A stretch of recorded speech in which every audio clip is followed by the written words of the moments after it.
This unconditional agape love can be seen in the following statement. Remember when Jesus, when he was getting baptized, it's in Matthew, and as he's getting baptized, God the Father says to him, "You are my beloved Son, in whom I am well pleased." He uses that word pleased, okay? It's almost like you would say, "And this is my husband, this is my beloved husband, or this is my beloved wife, in whom I am well pleased." Now, God could have said of Jesus, "This is my beloved Son, in whom I am proud of." He could have said that.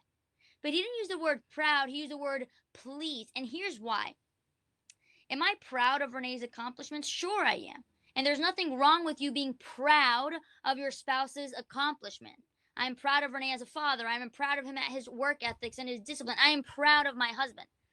However, it's also important to give them the gift of simply being, meaning that you and I, we have intrinsic value. For me to say that I am pleased with Renee doesn't imply perfection, but it implies that Renee doesn't have to do anything or change anything for me to say, "I take pleasure in you, I love you." This is what agape means. Look at the seriousness of this. When Jesus died on the cross for us, what he was saying is, "I love you with an unconditional love. I love you just the way you are, dot, dot, dot, because I love you so much, you're not going to stay that way. But I died for sinners," is what Jesus said. Correct? He didn't die just for the good people, he died for all of us. Now, herein we start to sort of break down this word agape. And there's a man named Ken Boa, and he says this: "Herein lies the unconditional nature of agape." He says it lies in the dilemma, the power, and hear this, the pain of marriage. He says the pain of marriage. He says marriage is two people each making an unconditional covenant of commitment to an imperfect person. That is what agape is all about. I'm going to say it again. Hear me clearly.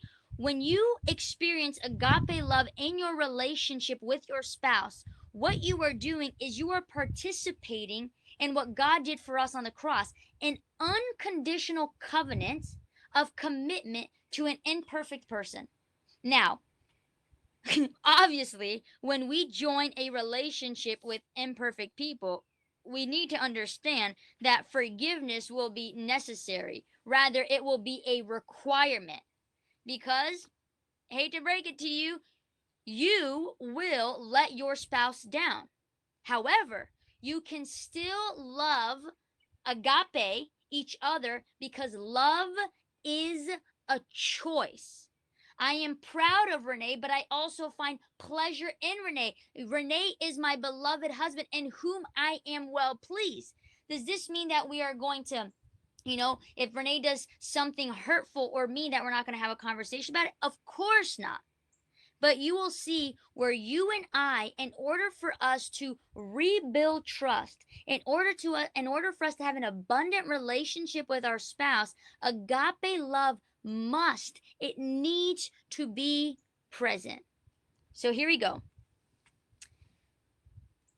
How, Amanda, do I forgive, move on, and trust after a big fight or after betrayal? Agape is the single secret to rebuilding trust. Agape is the answer.